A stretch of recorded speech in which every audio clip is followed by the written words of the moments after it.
બ્રહ્મ વૈવર્ત પુરાણની કથાને આગળ વધારીએ. ભાગ 26મો. તેને ઉત્તમ બ્રાહ્મણના ઘરમાં જન્મ લેવાનું સૌભાગ્ય પ્રાપ્ત થાય છે. પુણ્યવાન બ્રાહ્મણ સ્વર્ગ સુખ ભોગવ્યા પછી ફરી બ્રાહ્મણ જ થાય છે. ક્ષત્રિય અથવા વૈશ્ય તપસ્યાના પ્રભાવથી બ્રાહ્મણત્વ પ્રાપ્ત કરી લે છે એવી વાત શ્રુતિમાં સાંભળવામાં આવે છે. ધર્મ વિમુખ બ્રાહ્મણ નાના યોનિઓમાં ભટકે છે અને કર્મભોગ પછી ફરી બ્રાહ્મણ કુળમાં જન્મ લે છે. ગમે તેટલો સમય પસાર કેમ ન થઈ ગયો હોય, ભોગવ્યા વિના કર્મ ક્ષીણ થતા નથી. પોતાના શુભ અશુભ કર્મના ફળ પ્રાણીઓને અવશ્ય ભોગવવા પડે છે. દેવતા અને તીર્થની સહાયતા તથા શરીરને ભોગવીને પ્રાણી શુદ્ધ થઈ જાય છે. સાધ્વી, આ થોડી વાતો તો મેં તમને કહી, હવે બીજું શું સાંભળવાની ઈચ્છા છે? ત્યાર પછી આવે છે સાવિત્રી ધર્મરાજના પ્રશ્નોત્તર તથા સાવિત્રી દ્વારા ધર્મરાજને પ્રણામ નિવેદન. સાવિત્રીએ કહ્યું કે ધર્મરાજ, જે કર્મના પ્રભાવથી પુણ્યાત્મા મનુષ્ય સ્વર્ગ અથવા અન્ય લોકમાં જાય છે તે મને કહેવાની કૃપા કરો. ધર્મરાજ બોલ્યા કે પતિવ્રતે બ્રાહ્મણને અન્નદાન આપનાર મનુષ્ય ઇન્દ્રલોકમાં જાય છે અને દાનમાં આપેલા અન્ના જેટલા કણ હોય છે તેટલા વર્ષો સુધી ત્યાં નિવાસ કરે છે. અન્નદાનથી શ્રેષ્ઠ બીજું કોઈ દાન થયું નથી, ન થશે. તેમાં ન કદી પાત્રથી પરીક્ષાની જરૂર પડે છે અને ન સમયની. સાધ્વી, જો બ્રાહ્મણને કે દેવતાઓને આસન દાન આપવામાં આવે તો દાતાને હજારો વર્ષો સુધી અગ્નિલોકમાં રહેવાની સુવિધા પ્રાપ્ત થઈ જાય છે. જે વ્યક્તિ બ્રાહ્મણને દૂધાળા ગાયનું દાન આપે છે તે ગાયના શરીર પર રૂવાડા હોય તેટલા વર્ષો સુધી વૈકુંઠ લોકમાં પ્રતિષ્ઠિત થાય છે. આ ગૌદાન સામાન્ય દિવસ કરતાં પર્વના દિવસે 4 ગણું, તીર્થમાં 100 ગણું અને નારાયણ ક્ષેત્રમાં કોટી ગણું ફળ આપનારું થાય છે. જે માનવ ભક્તિપૂર્વક બ્રાહ્મણને ગાયનું દાન કરે છે તે હજારો વર્ષો સુધી ચંદ્રલોકમાં રહે છે. જે બ્રાહ્મણને વસ્ત્ર સહિત જે શાલિગ્રામ શિલાનું દાન કરે છે તે ચંદ્ર સૂર્યની સત્તા છે ત્યાં સુધી વૈકુંઠ લોકમાં આદરપૂર્વક રહે છે. બ્રાહ્મણને સુંદર સ્વચ્છ છત્રનું દાન આપનાર હજારો વર્ષો સુધી વરુણલોકમાં રહે છે, આનંદ કરે છે. સાધ્વી, જે પુરુષો જે બ્રાહ્મણને પગરખાનું દાન કરે છે તે 10,000 વર્ષ સુધી વાયુલોકમાં પ્રતિષ્ઠિત થાય છે. મનોહર દિવ્ય શૈયા બ્રાહ્મણને આપવાથી દીર્ઘકાળ સુધી ચંદ્રલોકમાં પ્રતિષ્ઠિત થાય છે. જે દેવતા બ્રાહ્મણને દીપદાન કરે છે તે બ્રહ્મલોકમાં વાસ કરે છે. તેના પુણ્યથી તેના નેત્રોમાં જ્યોતિ બની રહે છે તથા તે યમલોકમાં જતો નથી. જે મનુષ્ય બ્રાહ્મણને હાથીનું દાન કરે છે તે ઇન્દ્રના આયુષ્ય પર્યંત તેના અડધા આસન પર બેસે છે. બ્રાહ્મણને ઘોડો આપનાર મનુષ્ય વરુણલોકમાં આનંદ કરે છે. બ્રાહ્મણને ચામર તથા પંખો આપે છે તે વાયુલોકમાં સન્માન પામે છે. જે બ્રાહ્મણને અન્નનો પર્વ ઢગલો આપે છે તે અનાજના દાણા જેટલા વર્ષો સુધી વિષ્ણુલોકમાં પ્રતિષ્ઠિત થાય છે. દાતા અને દાન લેનાર બંને વૈકુંઠલોકમાં જાય છે. જે ભારત વર્ષમાં નિરંતર ભગવાન શ્રીહરિના નામનું કીર્તન કરે છે તે ચિરંજીવી મનુષ્યને જોતા જ મૃત્યુ ભાગી જાય છે. ભારત વર્ષમાં જે વિદ્વાન મનુષ્ય પૂર્ણિમાએ આખી રાત ડેલોત્સવ ઉજવવો પ્રબંધ કરે છે તે જીવનમુક્ત છે. આ લોકમાં સુખ ભોગવીને અંતમાં તે ભગવાન વિષ્ણુના ધામને પ્રાપ્ત થાય છે. ઉત્તરા ફાલ્ગુનીમાં ઉત્સવ કરવાથી આનાથી 2 ગણું ફળ મળે છે. જે બ્રાહ્મણને તલનું દાન કરે છે તે તલના દાણા હોય તેટલા વર્ષો સુધી વિષ્ણુધામમાં સન્માન પામે છે. ત્યાર પછી તે ઉત્તમ યોનિમાં જન્મ લઈ ચિરંજીવી થઈને સુખ ભોગવે છે. તાંબાના પાત્રમાં તલનું દાન આપવાથી 2 ગણું ફળ મળે છે. જે મનુષ્ય બ્રાહ્મણને ફળ સહિત વૃક્ષનું દાન કરે છે તે ફળ જેટલા વર્ષો સુધી ઇન્દ્રલોકમાં આનંદ કરે છે પછી ઉત્તમ યોનિમાં જન્મ લઈને તે સુયોગ્ય પુત્ર પ્રાપ્ત કરે છે. ફળવાળા વૃક્ષના દાનનો મહિમા આનાથી 1000 ગણો વિશેષ છે. અથવા બ્રાહ્મણને માત્ર ફળનું દાન આપનાર પુરુષ દીર્ઘકાળ સ્વર્ગમાં નિવાસ કરીને પુનઃ ભારત વર્ષમાં જન્મ લે છે. ભારત વર્ષમાં રહેનાર જે પુરુષ અનેક દ્રવ્યોથી સંપન્ન તથા જાત જાતના ધાન્યોથી ભરપૂર વિશાળ ભવન બ્રાહ્મણને દાન કરે છે તે તેના ફળ સ્વરૂપ દીર્ઘકાળ સુધી કુબેરના લોકમાં વાસ કરે છે. ત્યાર પછી ઉત્તમ યોનિમાં જન્મ લઈ તે બહુ ધનવાન થાય છે. સાધ્વી, લહેરાથી ખેતીથી યુક્ત જમીન બ્રાહ્મણને દાન કરનાર પુરુષ અવશ્ય વૈકુંઠ ધામમાં પ્રતિષ્ઠિત થાય છે. જે માણસ ઉત્તમ ગૌશાળા અથવા ગામ બ્રાહ્મણને દાનમાં આપે છે તેની વૈકુંઠલોકમાં પ્રતિષ્ઠા થાય છે. જે પુરુષ જ્યાંની ઉત્તમ પ્રજા હોય, જ્યાંની જમીન પરિપક્વ ખેતીથી લહેરાતી હોય, અનેક પ્રકારની તલાવડીઓથી સંયુક્ત હોય તથા ફળ ફૂલવાળા વૃક્ષ લતાઓ જેની શોભા વધારી રહ્યા હોય એવું શ્રેષ્ઠ નગર બ્રાહ્મણને દાન કરે છે તે ઘણા લાંબા સમય સુધી વૈકુંઠ ધામમાં પ્રતિષ્ઠિત થાય છે. પછી ભારત વર્ષમાં ઉત્તમ જન્મ પ્રાપ્ત કરીને રાજા બને છે. તેને લાખો નગરોનું પ્રભુત્વ પ્રાપ્ત થાય છે, એમાં સંશય નથી. નિશ્ચિત રૂપે સંપૂર્ણ ઐશ્વર્ય ભૂમંડળ પર તેની પાસે વિરાજમાન રહે છે. અત્યંત ઉત્તમ અથવા મધ્યમ શ્રેણીનું પણ નગર જે પ્રજાઓથી સંપન્ન હોય, વાપી, તળાવ તથા વિવિધ પ્રકારના વૃક્ષો જેની શોભા વધારે છે એવા 100 નગર બ્રાહ્મણને દાન કરનાર પુણ્યાત્મા વૈકુંઠલોકમાં સુપ્રતિષ્ઠિત થાય છે.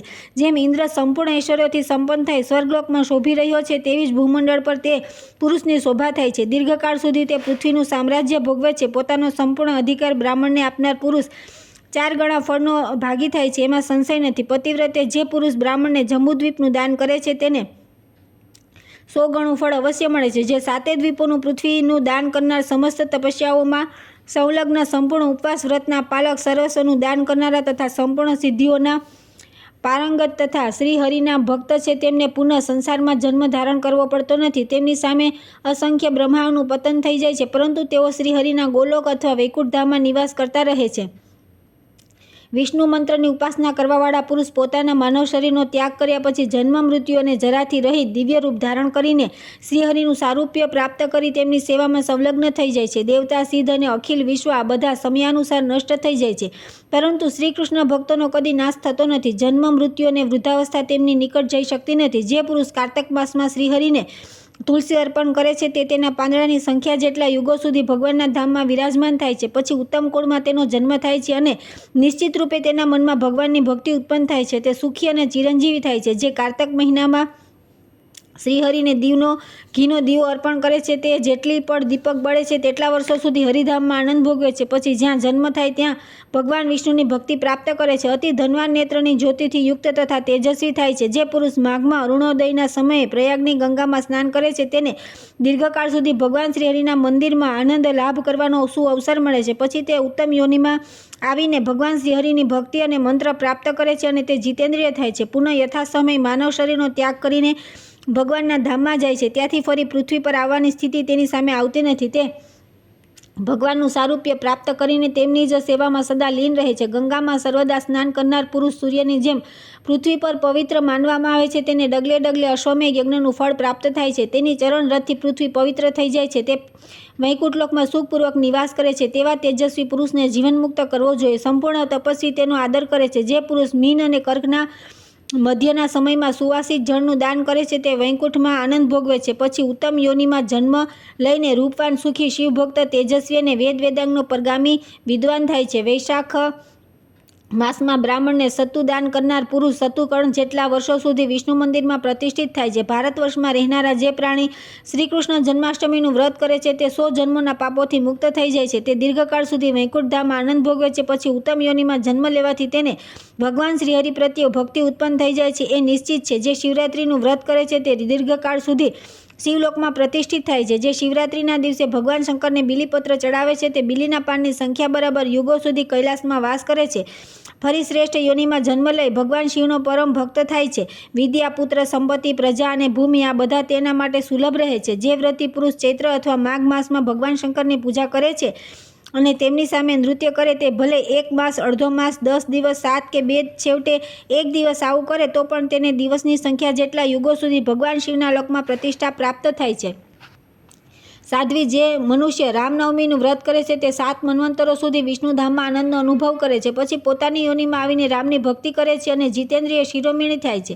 જે પુરુષ ભગવતીની શરતકાલીન પૂજા કરે છે તથા નૃત્ય, ગીત અને વાદ્ય દ્વારા નાના પ્રકારના ઉત્સવ મનાવે છે તે પુરુષ ભગવાન શિવના લોકમાં પ્રતિષ્ઠિત થાય છે. પછી શ્રેષ્ઠ યોનિમાં જન્મ લઈ તે નિર્મળ બુદ્ધિ, અતુલ સંપત્તિ, પુત્ર પૌત્રોની અભિવૃદ્ધિ, મહાન પ્રભાવ તથા હાથી, ઘોડા વગેરે વાહન આ બધું તેને પ્રાપ્ત થઈ જાય છે. તે રાજરાજેશ્વર પણ થાય છે. જે પુરુષ ભાદ્ર પક્ષ શુક્લ અષ્ટમીના દિવસે એક પક્ષ 15 દિવસ સુધી ભક્તિભાવથી નિત્ય મહાલક્ષ્મીની ઉપાસના કરે છે, ષોડોપચાર પૂજન કરે છે તે વૈકુંઠધામમાં રહેવાનો અધિકારી થાય છે. કાર્તક પૂર્ણિમાના અવસર પર સેંકડો ગોપીઓને સાથે લઈ રાસમંડળ સંબંધી ઉત્સવ મનાવવાનો મહિમા છે. તે દિવસે પાષાણની પ્રતિમામાં ષોડોપચારથી શ્રી રાધાકૃષ્ણની પૂજા કરવી. આ પુણ્યમય કાર્ય સંપન્ન કરનાર પુરુષ ગોલોકમાં વાસ કરે છે અને ભગવાન શ્રી કૃષ્ણનો પરમ ભક્ત બને છે. તેની ભક્તિ ક્રમશઃ વૃદ્ધિ પામે છે. તે સદા ભગવાન શ્રીહરિનો મંત્ર જપે છે. ત્યાં ભગવાન શ્રી કૃષ્ણ જેવું રૂપ ધારણ કરીને તેમનો મુખ્ય પાર્ષદ થાય છે. જરા અને મૃત્યુને જીતનારા તે પુરુષનું પુનઃ ત્યાંથી પતન થતું નથી. જે પુરુષ શુક્લ અથવા કૃષ્ણ એકાદશીનું વ્રત કરે છે તેને વૈકુંઠમાં રહેવાની સુવિધા પ્રાપ્ત થાય છે. પછી ભારત દેશમાં જન્મ લઈ તે ભગવાન શ્રી કૃષ્ણનો ઉપાસક થાય છે. ક્રમશઃ ભગવાન શ્રી કૃષ્ણ પ્રત્યે તેની ભક્તિ સુદૃઢ થતી જાય છે. શરીર છૂટ્યા પછી તે પુનઃ ગોલોકમાં જઈને ભગવાન શ્રી કૃષ્ણનું સારૂપ્ય પ્રાપ્ત કરીને તેમનો પાર્ષદ બની જાય છે. પુનઃ તે સંસારમાં આવતો નથી. જે પુરુષ ભાદ્રપદ માસની શુક્લ એકાદશીના દિવસે ઇન્દ્રદેવની પૂજા કરે છે તે સન્માનિત થાય છે. જે પુરુષ રવિવાર, સંક્રાંતિ અથવા શુક્લ પક્ષની સપ્તમી તિથિના દિવસે ભગવાન સૂર્યની પૂજા કરી હવિષ્યાન ભોજન કરે છે તે સૂર્યલોકમાં જાય છે. પછી ભારત દેશમાં જન્મ લઈને આરોગ્યવાન અને ધનવાન થાય છે. જેઠ માસની કૃષ્ણ ચતુર્દશીના દિવસે જે વ્યક્તિ ભગવતી સાવિત્રીની પૂજા કરે છે તે બ્રહ્માના લોકમાં પ્રતિષ્ઠિત થાય છે. પછી તે પૃથ્વી પર આવીને શ્રીમાન અથવા અતુલ પરાક્રમી પુરુષ થાય છે. સાથે સાથે તે ચિરંજીવી, જ્ઞાની અને વૈભવ સંપન્ન થાય છે. જે મનુષ્ય મા શુક્લ પક્ષ પંચમીના દિવસે સંયમપૂર્વક ઉત્તમ ભક્તિપૂર્વક ષોડોપચારથી ભગવતી સરસ્વતીની અર્ચના કરે છે તે વૈકુંઠ ધામમાં સ્થાન પામે છે. જે વ્યક્તિ જીવનભર ભક્તિ સાથે દરરોજ બ્રાહ્મણને ગાય અને સુવર્ણ પ્રદાન કરે છે તે વૈકુંઠમાં સુખ ભોગવે છે. જે પુરુષ બ્રાહ્મણને મિષ્ટાનનું ભોજન કરાવે છે તે અનેક વર્ષો સુધી વૈકુંઠમાં પ્રતિષ્ઠા પ્રાપ્ત કરે છે. જે વ્યક્તિ ભગવાન શ્રી હરિના નામનું સ્વયં કીર્તન કરે છે અથવા બીજાને કીર્તન કરવા ઉત્સાહિત કરે છે તે નામ સંખ્યા જેટલા યુગો સુધી વૈકુંઠમાં વિરાજમાન થાય છે. જો નારાયણ ક્ષેત્રમાં નામોચ્ચાર કરવામાં આવે તો કરોડો ગણું વધારે ફળ મળે છે. જે પુરુષ નારાયણ ક્ષેત્રમાં ભગવાન શ્રી હરિના નામના 1 કરોડ જપ કરે છે તે સંપૂર્ણ પાપોથી છૂટીને મુક્ત થઈ જાય છે. આ ધ્રુવ સત્ય છે. તે પુનઃ જન્મ ન લેતા વિષ્ણુલોકમાં વિરાજમાન થાય છે. તેને ભગવાનનું સારૂપ્ય પ્રાપ્ત થાય છે. ત્યાંથી તે ફરી સંસારમાં આવતો નથી. જે પુરુષ દરરોજ પાર્થિવ મૂર્તિ બનાવીને શિવલિંગની પૂજા અર્ચના કરે છે અને જીવનભર આ નિયમનું પાલન કરે છે તે ભગવાન શિવના ધામમાં જાય છે અને દીર્ઘકાળ સુધી શિવલોકમાં પ્રતિષ્ઠિત રહે છે. ત્યાર પછી તે ભારતવર્ષમાં આવીને રાજેન્દ્ર પદ શોભાવે છે. નિરંતર શાલિગ્રામની પૂજા કરી તેમના ચરણોદકનું પાન કરનાર પુણ્યાત્મા પુરુષ અતિ દીર્ઘકાળ સુધી વૈકુંઠમાં વિરાજમાન થાય છે. તેને દુર્લભ ભક્તિ સુલભ થઈ જાય છે અને તે સંસારમાં ફરી આવતો નથી. જેના દ્વારા સંપૂર્ણ તપ અને વ્રતનું પાલન થાય છે તે પુરુષ આ સત્કર્મોના ફળ સ્વરૂપ વૈકુંઠમાં રહેવાનો અધિકારી બની જાય છે. પુનઃ તેનો જન્મ થતો નથી. જે સંપૂર્ણ તીર્થોમાં સ્નાન કરીને પૃથ્વીની પ્રદક્ષિણા કરે છે તેને નિર્વાણ પદ પ્રાપ્ત થાય છે. પુનઃ તે સંસારમાં જન્મ લેતો નથી. ભારત જેવા પુણ્યક્ષેત્રમાં જે અશ્વમેઘ યજ્ઞ કરે છે તે દીર્ઘકાળ સુધી ઇન્દ્રના અર્ધા આસન પર વિરાજમાન રહે છે. રાજસુ યજ્ઞ કરવાથી મનુષ્યને આનાથી 4 ગણું ફળ મળે છે. સુંદરી સંપૂર્ણ યજ્ઞથી ભગવાન વિષ્ણુનો યજ્ઞ શ્રેષ્ઠ છે. બ્રહ્માએ પૂર્વકાળમાં મોટા સમારોહ સાથે આ યજ્ઞનું અનુષ્ઠાન કર્યું હતું. પતિવ્રતે તે યજ્ઞમાં પ્રજાપતિ દક્ષ અને ભગવાન શંકર વચ્ચે ક્લેશ ઊભો થયો હતો. બ્રાહ્મણોએ ક્રોધિત થઈ નંદીને શાપ આપ્યો હતો અને નંદીએ બ્રાહ્મણોને એ જ કારણે ભગવાનને દક્ષના યજ્ઞને નષ્ટ કરી નાખ્યો. પૂર્વકાળમાં દક્ષ, ધર્મ, કશ્યપ, શેષનાગ, કરદમ મુનિ, સ્વયંભૂ, મનુ, તેના પુત્ર પ્રિયવ્રત, શિવ, સનતકુમાર, કપિલ તથા ધ્રુવે વિષ્ણુ યજ્ઞ કર્યો હતો. તે અનુષ્ઠાનથી હજારો રાજસુ યજ્ઞનું ફળ નિશ્ચિત રૂપે મળી જાય છે.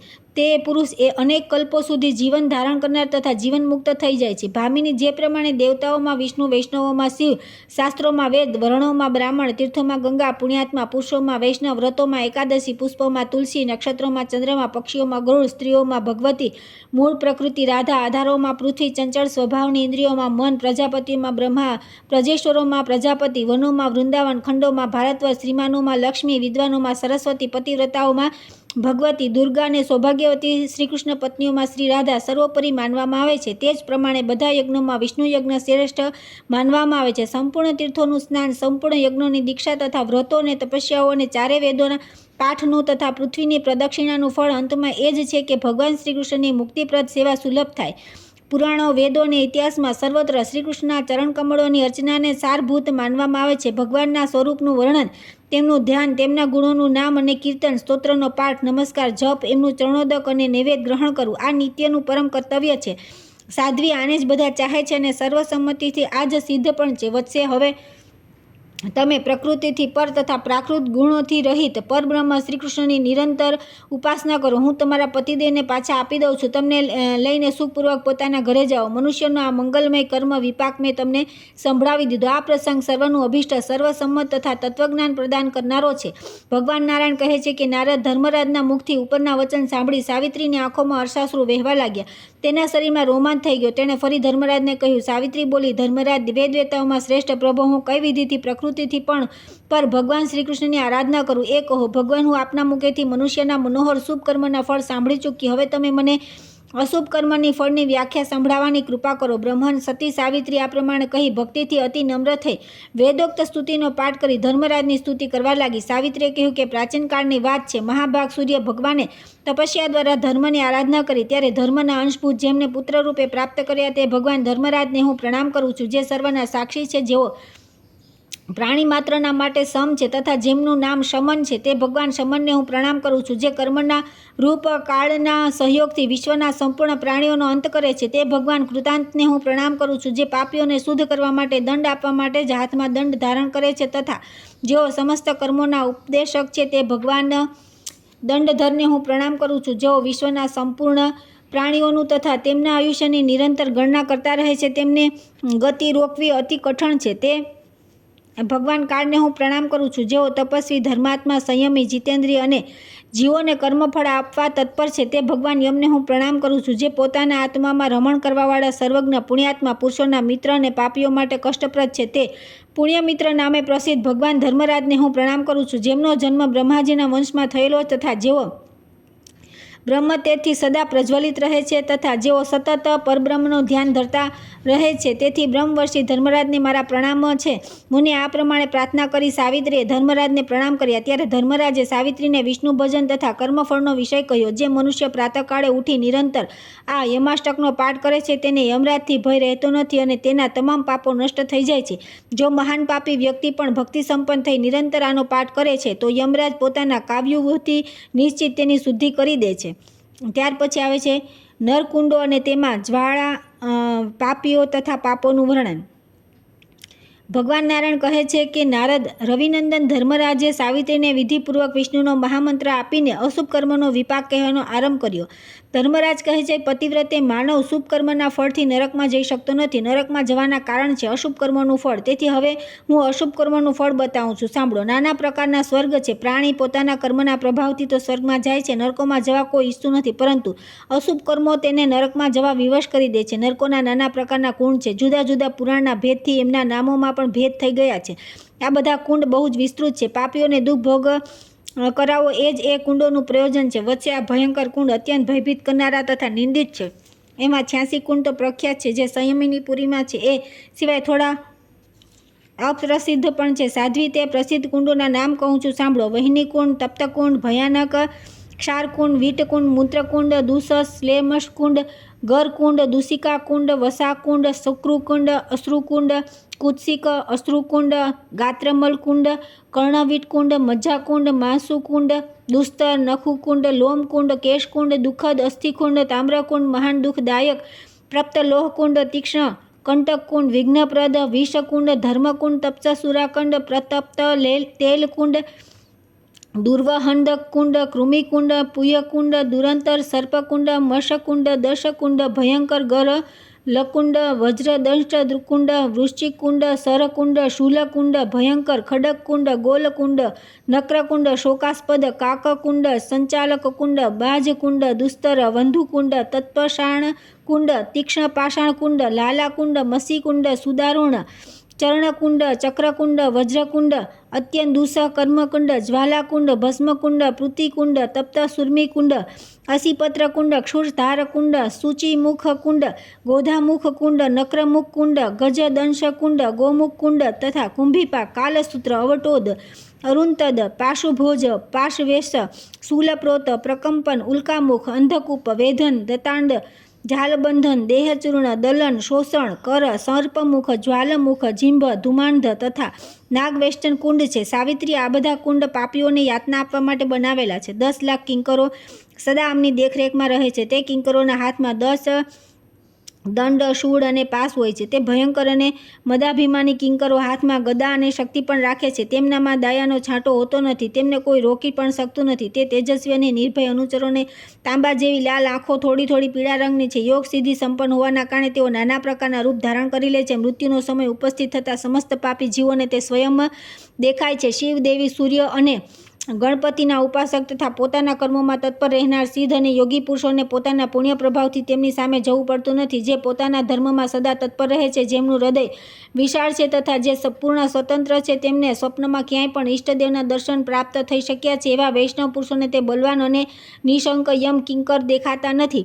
સાધ્વી, આ કુંડોની સંખ્યાનું નિરૂપણ તો કરી લીધું. હવે કયા પાપીઓને કયા કુંડમાં જવું પડે છે તે કહું છું, સાંભળો. સાધ્વી, ભગવાન શ્રીહરિની સેવામાં તત્પર રહેનારા પુણ્યાત્મા, યોગી, સિદ્ધ, વ્રતી, તપસ્વી અને બ્રહ્મચારી પુરુષ નરકમાં જતા નથી. એ ધ્રુવ સત્ય છે. જે શક્તિશાળી પુરુષ બળના અભિમાનમાં આવી દુષ્ટતાના કારણે પોતાના કટુ વચનો દ્વારા બાંધવોને દુગ્ધ કરે છે, તે અગ્નિકુંડ નામક નરકમાં પડે છે. તેના શરીર પર જેટલા રૂવાડા હોય છે તેટલા વર્ષો સુધી તેને તે નરકમાં રહેવું પડે છે. પછી તે 3 વાર પશુ યોનિમાં જન્મ લે છે. જે મૂર્ખ મનુષ્ય ઘેર આવેલા ભૂખ્યા તરસ્યા બ્રાહ્મણને ભોજન આપતો નથી, તે તપ્તકુંડ નામના નરકમાં જાય છે. પોતાના રોમ જેટલા વર્ષો સુધી તે દુઃખદ નરકમાં યાતના ભોગવ્યા બાદ 7 જન્મો સુધી તે પક્ષી થાય છે. જે મનુષ્ય રવિવાર, સૂર્ય સંક્રાંતિ, અમાવસ્યાના દિવસે વસ્ત્રોને ક્ષાર પદાર્થોથી ધુએ છે, તેને તે વસ્ત્રના સૂતરના દોરા જેટલા વર્ષો સુધી ક્ષારકુંડમાં રહેવું પડે છે. પછી 7 જન્મ તે ધોબી થાય છે. જે પોતે અથવા બીજા દ્વારા આપેલી બ્રાહ્મણ અને દેવતાઓની વૃત્તિને છીનવી લે છે તે 60,000 વર્ષો સુધી વીટકુંડ નામક નરકમાં જાય છે. પુનઃ પૃથ્વી પર આવીને તે તેટલા જ વર્ષો સુધી વિષ્ટાના કીડાની યોનિમાં જાય છે, જે બીજાના તળાવમાં તેની રજા લીધા વિના તળાવ નિર્માણ કરાવે છે, તળાવ બનાવડાવાળાનો ખોટો યશ લે છે તથા ભાગ્ય દોષથી તેનું વિધિવત વિસર્જન કરે છે. આવી વ્યક્તિ તે દોષના કારણે મૂત્રકુંડ નામક નરકમાં પડે છે. તેને ત્યાં તે જ વસ્તુઓ નિર્વાહ માટે મળે છે. પછી 7 જન્મ સુધી તે ગોધો થાય છે. મીઠા પદાર્થને એકલો જ ઝાપટી જનાર વ્યક્તિ શ્લેમકુંડ નામના નરકમાં જાય છે. ત્યાર પછી તે પ્રેત થાય છે. જે માતા પિતા, ગુરુ, સ્ત્રી, પુત્ર, પુત્રી અથવા અનાથનું ભરણ પોષણ કરતો નથી તે ગરલ કુંડ નામક નરકમાં જાય છે અને 1000 વર્ષના ત્યાંના મુકામ દરમિયાન ખાવા માટે વિષ જ મળે છે. ત્યાર પછી તે ભૂત યોનિમાં જાય છે. જે મનુષ્ય અતિથિને તિરસ્કારની દ્રષ્ટિએ જુએ છે તે પાપીના આપેલા જળને પિતૃઓ અને દેવતા ગ્રહણ કરતા નથી. તેને અહીં બ્રહ્મ હત્યા જેવા ઘોર પાપોનું ફળ મળી જાય છે અને અંતમાં તે પ્રાણી દુશાકી કુંડ નામના નરકમાં જાય છે. ત્યાં પૂરા 100 વર્ષ દૂષિત ભોજન ખાઈને રહેવું પડે છે. પછી પિશાચ યોનિમાં રહ્યા બાદ તે પવિત્ર થાય છે. જો બ્રાહ્મણને આપેલી વસ્તુ ફરી બીજાને આપી દેવામાં આવે તો તે દૂષિત કર્મના પ્રભાવથી આપનારને 100 વર્ષ માટે વસાકુંડ નામના નરકમાં જવું પડે છે. ત્યાર પછી 7 જન્મ સુધી તે કાચડો થાય છે. જે સ્ત્રી પર પુરુષ સાથે અને પુરુષ પરસ્ત્રી સાથે અનૈતિક સંબંધ કરે છે તે શુક્રકુંડ નામના નરકમાં જાય છે અને 100 વર્ષ સુધી તે જ ખાય છે. ત્યાર પછી 100 વર્ષ સુધી કીચ યોનિમાં રહીને પછી શુદ્ધ થાય છે. જે ગુરુ અથવા બ્રાહ્મણ પર પ્રહાર કરીને તેમના શરીરમાંથી લોહી વહાવી દે છે તેને અશ્રુકુંડ નામક નરકની પ્રાપ્તિ થાય છે.